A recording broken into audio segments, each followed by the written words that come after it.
just like that, we are back for the final season of Raising Kanan with our favorite Sasha Penn today. I normally would do a long intro, but I don't have the strength to do it after watching last night's episode.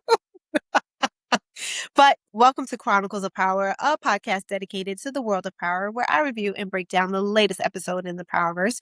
We are brought to you by Private Listed, your source for all things music, sports, culture, and entertainment. And today we're going to go over episode 508. We have a very special guest. This is special guest in the building with us today. And this has been 3 years running for every final episode we've had you. So this is like tradition now. Okay, good. I'm glad. What a good tradition. I know. I know. I'm excited. Okay. Excited but sad at the same time, right? There were some things that I was surprised by in this episode. Mm-hmm. A lot of things that I got wrong in terms of things that I predicted. And I think that maybe I kept the wool over my eyes because I had hoped that there would be some sort of happiness at the end of this. But 2 years ago, you and I talked about how much of a tragedy this show is. And I think you gave me the answers all along, and I wasn't receiving it because I was hoping for something else. Do you think a lot of people were doing that we were just guessing at things that even though you told us the answers, we just ignored it? Maybe. I mean, look, I think it's a testament to, the actors and what, everyone did that, despite the fact that the evidence was in front of your face, you sort of dared to hope and dream and believe. And, look, I'll be honest, like I watched the episode with everybody else last night and I was really, really fucking sad. It was sad. It was sad because it was sad for me on, just like, because I care about those characters so much, just like everybody else. This was also sad for me, end of a journey in a way. And also just sad about, so much of the process of making Raising Kanan was really challenging for everybody. And yeah, so there was a whole lot tied up into it, in fact, more than I really thought. Like the last like 12, 18 hours, I've been sort of more moved by it than I frankly anticipated. Really? Yeah. I'm actually surprised to hear you say that. Yeah. Yeah. Because like you filmed this years ago. I think when we did our the last time we spoke, you had just finished wrapping on season 5. So I'm actually surprised that I think you didn't prep. I don't want to say you didn't prep for it, but that you re-seeing it again now after going through the process of filming and all of those things, that you still are attached to it in this way. Yeah, I think, look, part of it is seeing how attached the viewers are as well. Like, I mean, in many respects, like the best thing about social media, and there aren't that many great things I can say about social media, but that it does lend itself to a somewhat communal experience, right? Which is like, we can all sort of experience this and share it somewhat in real time. And I think that can be that could be like really meaningful. It can also be absolutely destructive and counterproductive and all that kind of stuff.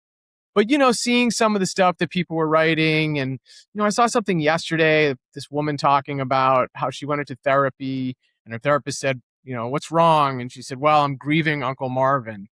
And the therapist said, oh, you know what? I'm grieving Uncle Marvin too. Wow. And then apparently they got into a much larger conversation. Like, why are we grieving Uncle Marvin? What does he represent? Because he represents something far bigger than the character that I created that was played by London Brown. He represents something else for people. I think all these characters do. I think Rock does as well. And so I think that's where things get really interesting, is when you start to think about what pieces of these characters resonated for people in a way that touched them personally and that somehow touched a nerve in their own lives, their own experiences, their own relationships, that ends up being, something that makes them think a little deeper about everything. And, I've had that experience. I'm not gonna lie. Look, all that's all over these episodes. My own shit is all over these episodes. Right. I mean, the next question someone would ask there is like what about you did you incorporate into the episodes or into the show, the seasons? Yeah. I mean, look, I have a very, very complicated relationship with my own mother. Very, very complicated. And had a very complicated childhood. and there are definitely aspects of Rock that are pulled from my own experience, in my own experience with my mother, in terms of who she is and stuff like that, and also even Kanan, and so, and then some of it's also from like sort of an idealized version. I would have loved to have had an Uncle Marvin in my life, you know? Um, but I did have people in my life who extended family who were really meaningful for me. So there's also that piece of it. It's a lot of different things, but when you do what I do, or when you write, when you paint, when you sculpt, when you whatever, there is this thing where you do put yourself, when you don't even know you're doing it. You don't even know that you're putting yourself into it until you watch it later and you're like, oh wait, or someone points it out to you. That's the thing. The other thing, Kimi, that's really been fascinating and kind of humbling is, people will say, well, the reason why this happens is this, and that, and this, and it's like, it's not like that may not have been what I intended, but that doesn't mean that take is wrong, right? Because Right. they may see something that I can't see. They Hmm. may be processing in a way that I couldn't process it, because I always say you can't read the label from inside the bottle. So it's like, I don't know, you know, who's right, who's wrong, anyway, it's all that stuff. But it's a personal journey when you create a television show and it runs for five seasons. And Right. this has been an intensely personal journey. Was there ever a version of this where any of the Thomas siblings survived? Yeah, I mean, certainly there were always conversations about, who could, who might this, but it's just sort of like, you're in a writer's room for 6, 7 hours a day. Everyone's throwing out ideas. And this, I mean, I will say I always had planned for Rock to die. Um, and I always planned for Uncle Marvin to die. When they were going to die, well, with Rock, I always knew it'd be the last episode. With Marvin, I don't know. I'm sure at the start of every season, when you get when all the writers sit down in the room, and we're all sort of sitting there, it's like, okay, what are we going to do this season? You know, and I'm sure someone, and you just throw the ideas up on the board, you write them down. I'm sure someone at some point said Uncle Marvin dies, or you know, all these things are always discussed. I mean, this is like, this show is like a Greek tragedy. So in Greek tragedies, there's always going to be, everyone's always on the board. I know everyone's on the board. So then, we mentioned Marvin, Uncle Mm-hmm, Marvin, and then Rock. mm-hmm. Um, but what about Uncle Lou? Was he always supposed to die in this way? Because I mean, it was shocking. We didn't get to speak at the beginning of the season, or the junket that they did, when they do them before, and the opening episode, him going within the first three, Yeah. 4, 5 minutes. Like, was that always supposed to be the case? It wasn't, it wasn't always supposed to be the case. But I had this sort of epiphany or sort of realization where I was like, well, Lou is really the heart of the family in many respects, right? Or, he has been the conscience. Marvin kind of became that, but Lou has always sort of been the conscience of the family. And I was like, I wonder what happens to the family if we just remove that at the beginning of the first season. And I will say, I haven't seen too many shows where a central character dies in the first episode of a season. And I thought to myself, that's a really interesting to have that tragedy hang over the season, which it does. And it has like its own centrifugal force across the season. Like you feel it. I just thought that was a really interesting thing to do. And I think it added to the atmospherics of this final season. Like there was a darkness that hung over the entire season because of how it started. And that's what I wanted. Yeah, speaking of things that you just threw in our face, and I made sure to mention this sometimes, and even though I kind of ignored it. So when you write, I'll Mm-hmm. ask you this first. Mm-hmm. Is when 50 does narration Mm-hmm. for Kanan, you are writing that, right? Or whoever is the writer of the episode. He's not I write ad-libbing. I write it. That's all you. Yes. And one of the things that he says at the end of episode 2, and it kind of stuck with me, he was like, well, respect to Unique because I'm paraphrasing here, but he's the only one that I ever knew to make it out clean. And even though I heard that, I still came up with all of these cockamamie theories. Oh, they're going to have a casino style ending for Rock. She's going to, she's going to get in a car. They're going to blow it up. Maybe she'll survive. Maybe she won't. But in my heart, I knew that there's no way she can make it out of this, even though we theorized that, oh, well, Kanan said that he went to visit his mother, so maybe they're taking that into consideration. Was she alive? Was she dead? Did you take those things into consideration with the writer's room and say, is there a possibility that she could have been alive, or how do we answer that Yeah. without making it too tragic? No, I mean, I had planned on Rock dying from the very first idea of this show. You Okay. know, when I pitched it to stars, she was always going to die. Uh, I didn't see a version of her surviving this. Um, there was a price to be paid for her in my mind, and she paid that price. So let's talk about all of the trouble she caused. Let's do it. Was there any way for her to redeem herself throughout this series? Because we saw that Uncle Marvin has like a large redemption arc, and we Yeah, find him doing it over and over again, even within this last season where he's questioning faith of yeah. what's going to happen in the Mhm, afterlife and mhm. what exactly is he destined to do? What's out there waiting for him? Does the character ever question those things, or is it just everything for her is just so straightforward, whereas she doesn't take accountability for a lot of her actions? It's just, I had to do what I had to do, and that's it.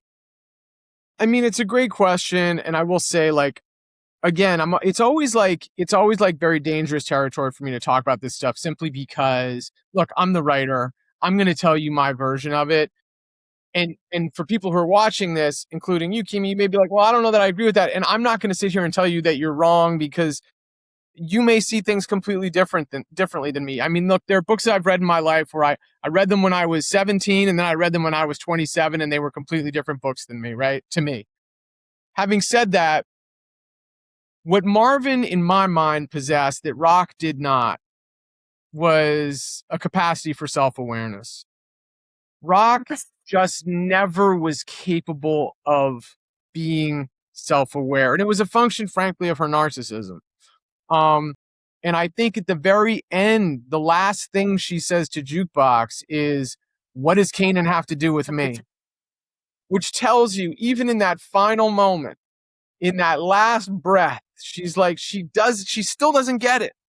She still doesn't get it. And even though she said to Kanan in that moment, I'm sorry, I'm this, I'm that, at the Coliseum, which is an amazing scene. Mhm. And she really believes what she says in that scene. In my mind, as soon as she walked away from that scene, she was back to just being Rock. Like, it was just about that moment, and there's a line in the script when I wrote and I mentioned in another interview, it was just a moment, not momentum. She like Rock is someone who just tries to get through each moment and like get what she wants out of the moment. She's not thinking like, and I'm talking about emotionally. So in that moment with Kanan at the Coliseum, by the way, R.I.P. the Coliseum. Man, Yeah, in RIP that to so many things. Even Isaiah Whitlock Whitlock. Jr. Yeah, I know, Man, I know, I know. man, What a tragedy. this episode Yeah, was a lot. It was a lot. yeah. And by the way, I was just in an interview with Patina, in that scene where at the Coliseum, Patina had just learned that her brother had died, in real life. No. Oh Yeah. man. Yeah. Yeah. Gosh. So, yeah. So there was a lot of like real raw emotions there. But the thing about Rock is that like, what she really wanted out of that moment with Ken is, I need you to tell me you love me. I need you to tell me you love me. I need that. I need that. I need that. And it's like a lot of what she was doing and saying was a manipulation to get him to that in that moment, in that moment. And I'm not saying that it wasn't genuine in that moment, Mhm. but in its totality had Rock like shifted and no, because in the very end of the show, she's like, Kane's got nothing to do with me. And that's just that's how it works, man. I hate to say it. That's how it works.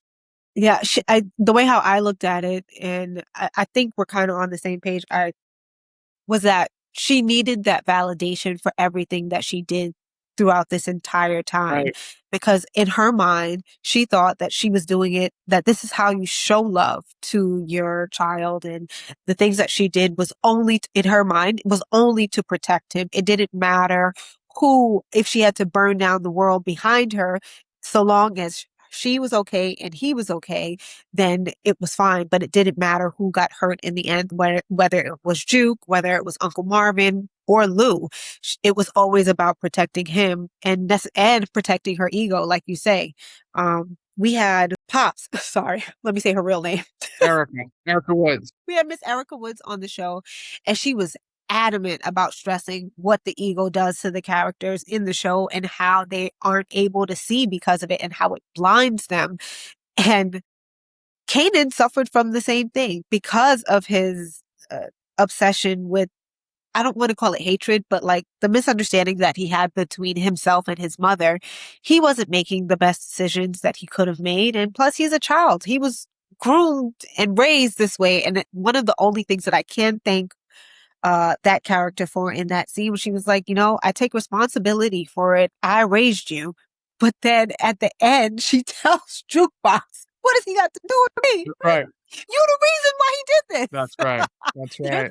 That's this is right. all your fault. And I Yeah. thought that we were validated, or the audience would be validated in her admitting that. But then Yeah. her conversation with Jukebox, it kind of erases everything that It we just does. heard her say. It does. But And that's by design. It's messy like that. It's messy like that. And again, you know, uh, on some level, pulled from real life. So yeah. I mean, I do think you touched on something that is critically important, and that I've stressed in a lot of these conversations I've had. People are so hard on Kanan, like they were so hard on Tariq. These are children.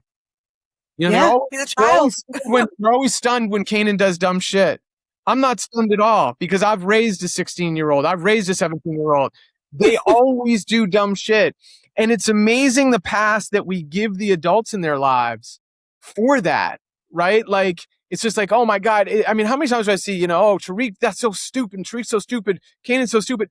They're children. And by the way, they're children who are surrounded by chaos and dysfunction and so, yeah, guess what? They're not going to make the best decisions because they're not 45 years old with the benefit of experience and wisdom and loss. And it's just, we judge these kids, in a way, we judge these kids like they're grown and they're not. And I Yeah. think that happens in real life too, by the way. Yeah. Um, and, Yeah. especially frankly, the young black men they get sort of like, they get judged as being older than they are at a young age. And that sort of happens here, like online. Ah. I see this time and Let's time talk again. about it. We What's spoke that? about this last week. I said let's talk about this because we talked about this last week Okay. with the other guest that I had, where we adultify Black Yes. children and Yes. give them more responsibility than we would give any other child or any other group. And I'm glad that you, as a writer or as a person or as a human being, are able to recognize that. And it's so sad that even the viewers don't realize that they are doing it to them as well, It's who really, are Black too, right? it's, Or who may be Black too. it's really interesting and kind of intense. I have to say, like, they really do adultify Kanan and Tariq and again, like And when I'm Juke. and Juke, and when I'm writing it, I'm that's all I'm thinking about. I'm like, these are children. And there's a scene in the first season where Juke says to Kanan, "We're just kids. We're just kids. They're the adults, and they're fucking Yeah. this all up. We're just Yeah. kids." And it's like, and I always thought when I wrote that, like, I thought that would sort of linger for longer than it did, but it hasn't. People still, I hate Kanan. He's so dumb. He's so dumb. Can't he see this? Can't he see that? It's like, of course he can't. He's a fucking kid. So anyway, that's definitely thematically something that I think is a through line in the series. And I think, I mean, obviously it's a through line in our lives. In our So lives. So, right now, I know we've blamed Kanan for a lot, but throughout the last, I want to say 30 minutes of this final episode, there was a turn that we saw within him. And would we call, or would you call it regret? Would you call it reconsideration in that short of a time? Is it growth or is it just regret where he is sorry for killing Uncle Marvin, maybe Uncle Lou too, and he isn't ready to part ways with the last adult member of his family who just so happens to be his mother? Is that what is it? I think what Marvin says to him at the end of episode 7 does land. You know, you're gonna be alone. You're gonna, you'll be so dead inside, doesn't matter anymore. Like everyone, I think, and I do think Kanan, I think Kanan in that last moment there is like, you know what? I don't want to do this. I don't want to kill my mother. I don't want to, I don't want my mother to die. My life will be better if I know she's still out there. Do I have to be with her? No, but just knowing that she's still alive, this piece of me, this person that Bert, that's probably better for me. That like on some level, and I'm not saying he thinks it this clearly, but like, there is this proof of his humanity that is out there. And so I think that's why he decides to sort of like give her this pass or arrange for her to get out. But then, Yeah. Jukebox intervenes and that last piece of him is It's gone. gone. Yeah. So we can call that was the nail in the coffin at I, this I, point. I believe so. Yeah. Alrighty. So then I don't know how much we can talk about this, but I'll skip around a little bit because we have this information now. What does Origins look like? Not in terms of plot, but are we going to see a more brutalized Kanan than we have thus far, or is it something that we should be expecting or that we've already got glimpses of within Raising Kanan when we Well, look at Origins? yeah. I mean, look, let me say this generally about Origins and then I'll get specifically to Kanan. Okay. Generally, Origins has a lot more levity and fun than Raising Kanan does. Okay. Um, and that was important to me for a couple reasons. One is I want these shows always to feel different than the other, right? But also because I have to tell you, like, it was a dark 5 years, of Raising Kanan. I mean, I knew where we were headed the whole time, and I didn't. And so that's a tough world to live in for 5 years. And I was like, I need also, it's like, these guys are in their 20s. It's Tommy, it's Ghost, it's fun. So sort of the model for Origins has always been 48 Hours or Butch Cassidy and the Sundance Kid, or think of any one of those sort of classic two, or Beverly Hills Cop. Any one of the. It's not a broad comedy like that by any stretch, but there is Hmm. levity. I mean, the guys are funny. Okay. It doesn't mean that it isn't still grounded. It doesn't mean that it still doesn't have all the action and sort of thriller elements that a power show has, but it Hmm. is different in important ways. Now, having said that, look, Kanan is absolutely a far closer version to the Kanan of Power than he is to the Kanan of Raising Kanan in origin. Okay. So Oh, he has evolved or devolved, however you want to describe it. Um, and he's pretty grim. He's pretty grim. I don't, he is, he's not what I would describe as likable. Um, Now having said that, I cannot, say enough amazing things about Mackay Curtis. And, Mackay, because people have trouble differentiating between fact and fiction, catches a lot of shit from the viewers or whatever. I would ask anyone who cares about this stuff and who cares about art and TV, watch Mackay Curtis from episode 1 of season 1 to episode mhm, 8 of season 5. What mhm. you see is the emergence of an absolutely spectacular talent. I mean, this guy is just an incredible actor. He is so prodigiously talented. Also, by the way, so easy to work with. He's coachable in ways that are just, I mean, unique to him. So, I cannot look, of course, I'll say this about every actor on this show, to be honest. Tina, and this is the thing, Kimi, and I think early on maybe the first time you and I ever spoke, it's Uh-huh. just, look, there is not a better ensemble on TV than this one in Raising Kanan. There just isn't.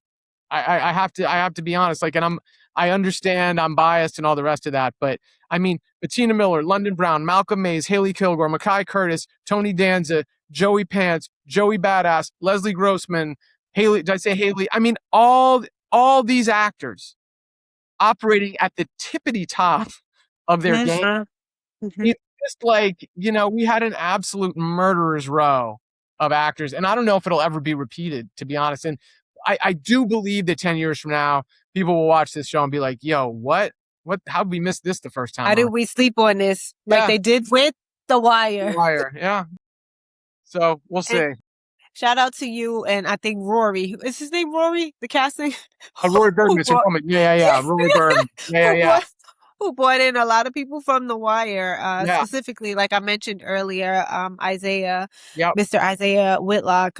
Did you ever watch the show? I forgot to check this before we started today because I thought you wrote on this show. It was called Your Honor. I did not write on that. Yo, that show was crazy. But yeah, he was in that show too. Yeah, yeah. So rest in peace to Mr. Isaiah Whitlock Jr. I was so glad to see him. When I saw him initially, when I heard that he had like a cameo appearance, I didn't know exactly what it was a few years ago. I was like, oh, maybe they're going to develop his character into something else for Origins. Was he supposed to like transfer over into another show or was it just a cameo That wasn't appearance? really the vision. It was just we wanted someone great for that moment. And of course, he was incredible. Yeah, I was happy to see him.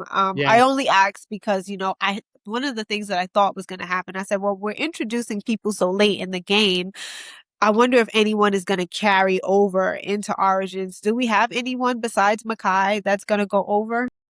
Yeah, there's some other characters that you might see, but I Okay. can't I they'll know be announced. Jarita for Yeah. sure Yeah, because yeah, we, yeah. we, They'll be we've announced. seen her. But Yep. anybody else? Yeah, there might be some more. There might be some more.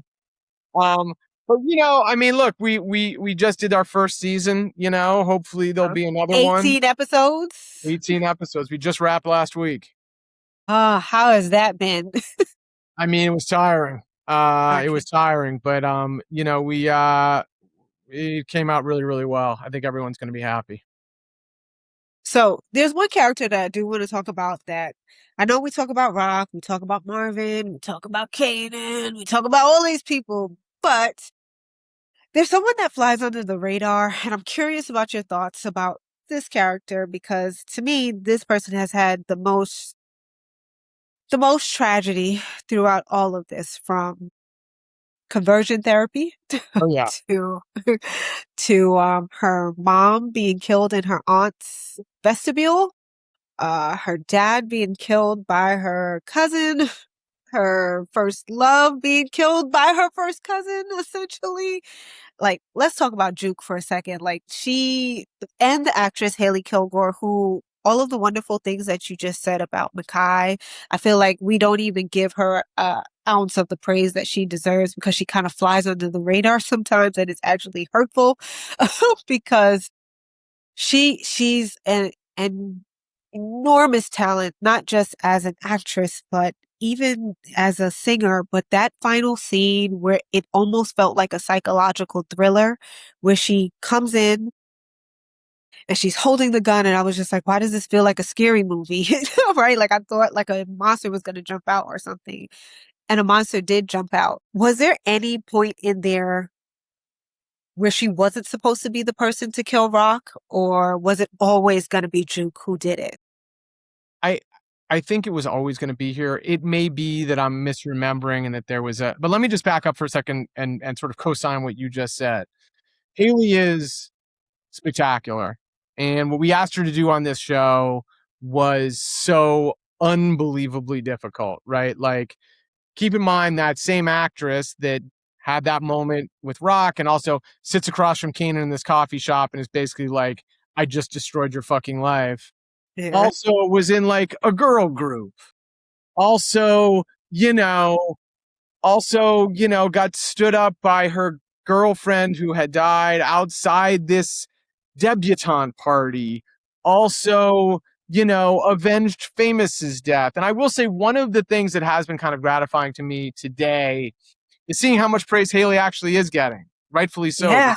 So, yeah, I mean, look, again, like, you never know when you hire someone to do these things, whether they're going to actually, you go with your gut. Like you watch them audition but that's not a real big sample size.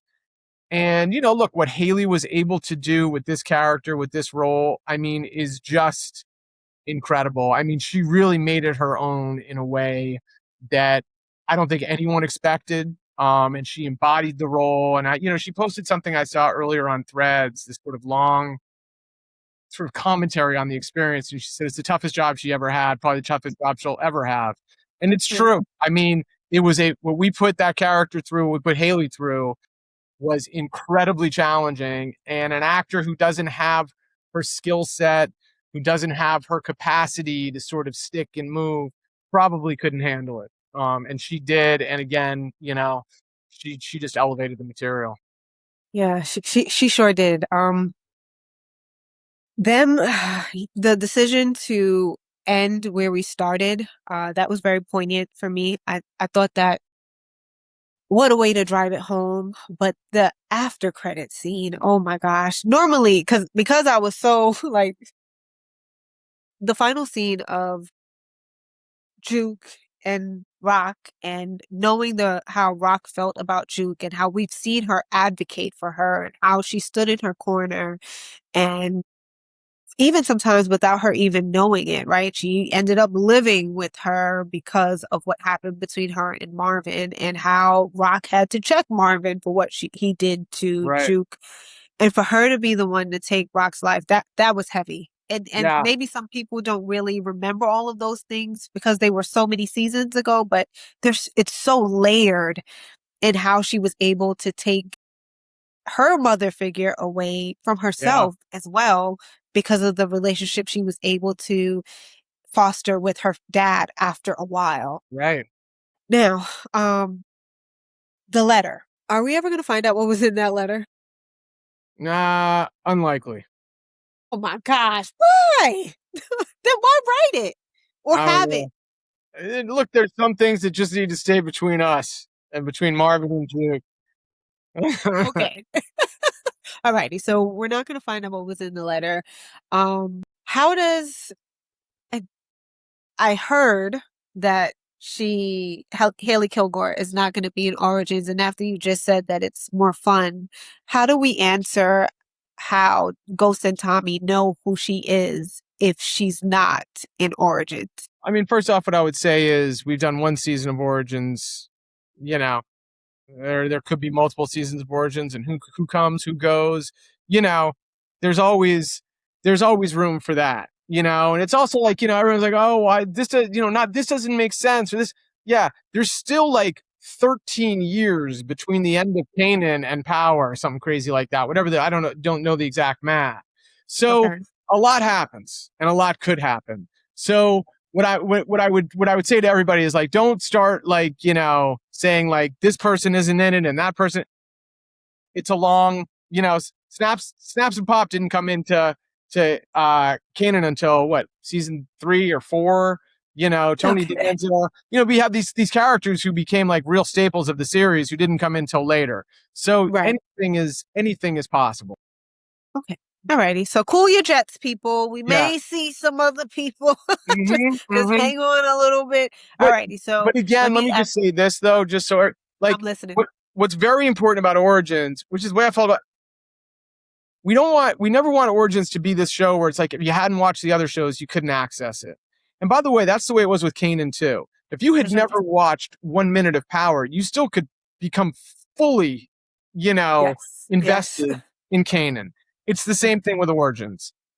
Okay. this is a show where if you've never watched Power, if you've never watched Kanan, you can still watch this show and understand everything. Now, will there be some moments that are little nods and Easter eggs for the for the Power audience? Sure, but it's not going to change the fundamental storytelling. It's not going to change the narrative. So, you know, just know that like these shows exist on their own, and yet Mhm. they're part of something bigger too. Okay, so I'll start to wrap up now. Only because I want to make sure that we keep this nice and tight. But there are two things that I do want to cover. So we finally got Breeze, right? And then we have the reveal that Breeze is maybe Kanan's brother. Not really though. Kind of. Not Yeah, really though. yeah, So is Breeze really not DEFCON, really what's his name? yeah. It was Why am I DefCon. losing? DefCon. DEFCON. Okay. Is he really DEFCON's son? Yeah, Oh, he is. yeah. Because they told us that DEFCON was gay and that Kanan wasn't really DefCon could still have kids even if he's gay. true. Yes. I mean, I know. Yeah. I know. But Yep. the way how they made it seem was that, Yeah. he wasn't into the lady pond Yeah. either way. But Yeah. okay, he is. Yep. All righty. So then Kanan isn't really alone then because he still has Breeze. I guess, but DefCon's not Kanan's father, so he's not related to him at all. No, he's not related to him at all, but Breeze doesn't know that I know, yet. but Kanan does, which is all that really matters. Oh, so he doesn't consider him a brother, is what you're No, saying. no. Oh, Jesus. Okay. I mean, why would he? He's not. He's not. Okay. Yeah, Well, okay. But they form a brotherhood, sort of. kind of. Sort Yeah, of. but Okay. remember, in the original Power, it was really sort of Kanan's call to kill Breeze on some level. I mean, he was What? involved. I mean, it was also there were so many different versions of why Breeze was killed and who was there and who wasn't there in Power. If you rewatch it, it's kind of crazy. Like Yeah. there's one version of it where Ghost was there alone and Tommy didn't know. There's another version where Ghost and that's one of the things that's interesting about Power is that like so many of the narrators are unreliable. And Yes. so like people are always sort of, well, he said this and he said that. You have to understand like you're talking about people who are liars.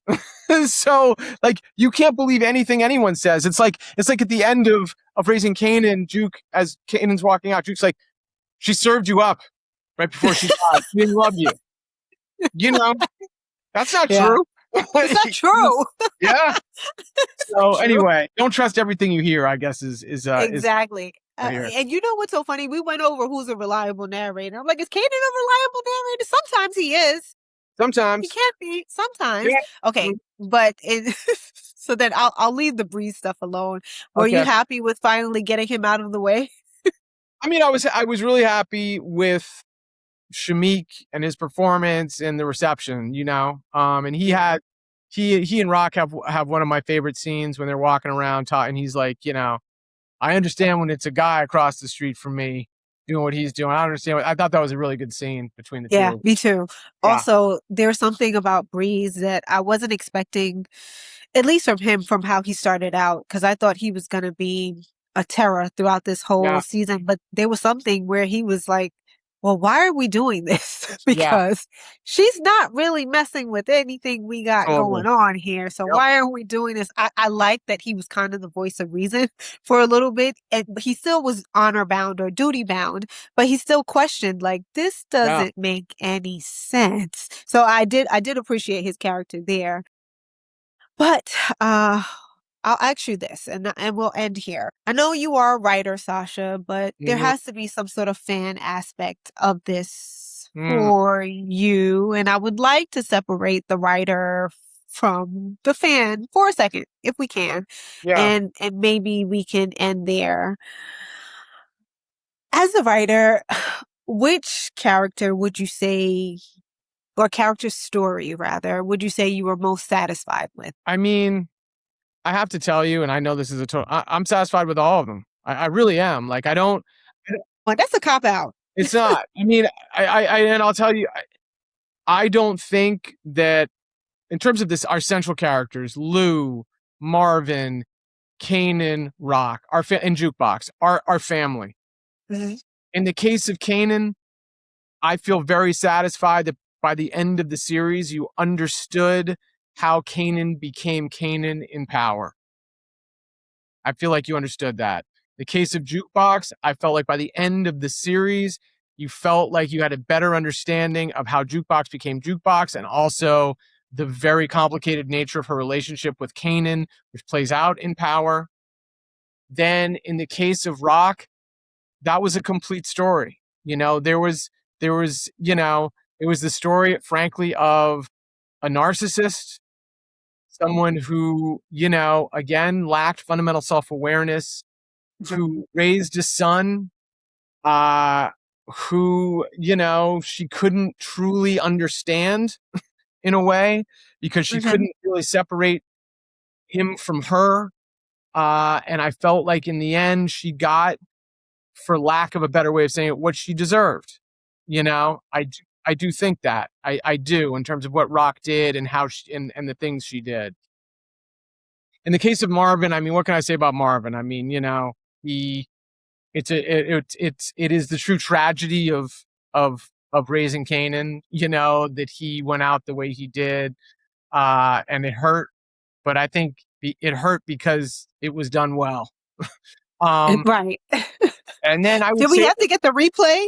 and then and then I would say the same for Lou. I mean, I think that you know Lou went out. He went out in an accident. In a way, and that made it even more painful.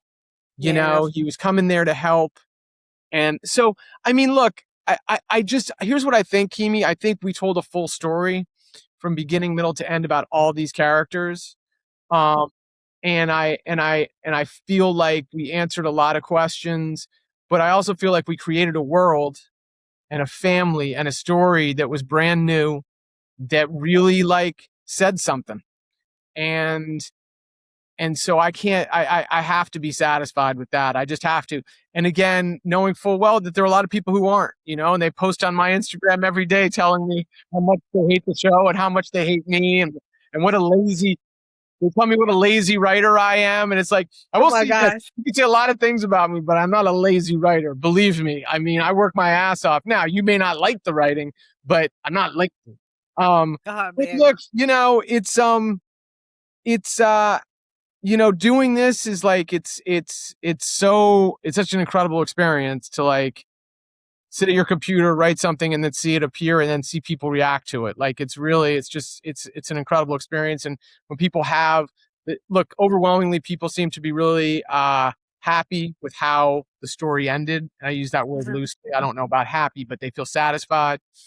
Um, and I'm just like so appreciative that people gave a fuck. I really am. Like I'm so sort of touched by that, because again, Yeah. it's a personal journey for me in many respects, and the fact that people responded to it, what more can I ask for? This is like this just been an absolute joy. I had a follow up, but I'll let you off the hook with that. No, But please go ahead. Go ahead. Go ahead with your follow up. Go ahead. oh no, no, no, no, because you're gonna give me something else just like that, and I can't deal with it. Yeah, I mean, look, I can't. What I can't do. It's like, well, who's your favorite child? Like, it's an impossible question. It's like, Right. who's your favorite character? I created and wrote every single one of them. I mean, like, I think they're all great, or I didn't create Jukebox and Kanan. They were created before me. I think they're amazing, you know? Right. I can't, it's just an impossible question to answer. Um, because answering it, because if I say, well, then inherent in that is like, well, I didn't do as good a job with this person and that person, and that person. I think I did. I think I did, the best that I could. Let's put it that way. Okay, so let's end here then. Sounds good. So you started this with Kanan as a kid, and we've pretty much watched the entire Thomas bloodline uh be taken out. And we know what happens in the original Power, what happens to Kanan in Jukebox. And for those who don't, I implore you to go watch what happens there. But if you had to give the Kanan character one piece of advice at the end of this season, what would you have told him? I mean, slow the fuck down. Like, I think I think Kanan, because he's young, makes these rash judgments, and he acts before he thinks a lot. Um, and also, what I would say to Kanan is the same thing I say to my own kids who aren't that far from Kanan's age, which is like, when you're young and you have a feeling, on some level, you think that feeling is going to last forever. Like you don't have the wisdom of time to know that feelings change. That like your best day is just as long as your worst day. Your worst day is just as long as your best day, right? And so I think I would say that to Kanan as well. Like, dude, you feel this way today, but you may feel differently tomorrow. You know, give yourself the time to feel differently. Because I think that happens a lot now, especially with kids who are like like teenagers, and is that it just feels to them like I'm going to feel this way every day for the rest of my life, and it's like, nah, man, that's not how it works. It's not. Yeah, yeah, and they haven't learned about what implicit biases are. They don't know how to give themselves grace. It's They just don't. things are going to change. That's the thing, and that's what I would say to Kanan. It's what I'd say to Jukebox too. Like it just it isn't always going to be the way it is right now. And by the way, that doesn't mean it can't get worse, because it can, but it also can get better. And and by the way, I wish someone had told me that when I was their age, because you just don't have the breadth of experience. You haven't lived long enough to know that that's what's happening. You know, I guess that'd be my Ah, advice. yes. Well, it has been a pleasure as always talking to you. You fully enlightened me not only about Raising Kanan, but also for Origins. And we are looking forward to Origins. Around when about can we look forward to seeing that sometime next year? It's a great question. Obviously above my pay grade. My sense is definitely next year, and my guess is, and this is purely a guess, probably first half of next year. That's actually quick. I think so. Okay, I'll be back in New York. I'll see you there. Oh, is that right? You're back in New York then? I'm gonna come for it. Oh, you're gonna I'll come. still live Okay, somewhere. Yeah, okay, I'll come for it. okay. All right, great. So I'll see you then. Thank you so much for a wonderful series. I know a lot of people were wishing for you to step on Legos, barefoot, all types of stuff. Yeah, no, there's all that. There's a lot of vitriol out there. There But was. I do want to thank you for your time today, for your creativity as an artist, and for making something that we all love. Have a wonderful day, everybody. And you've been watching Chronicles of Power. Well, Kimi, thank you so much for everything. You're welcome. Thank you.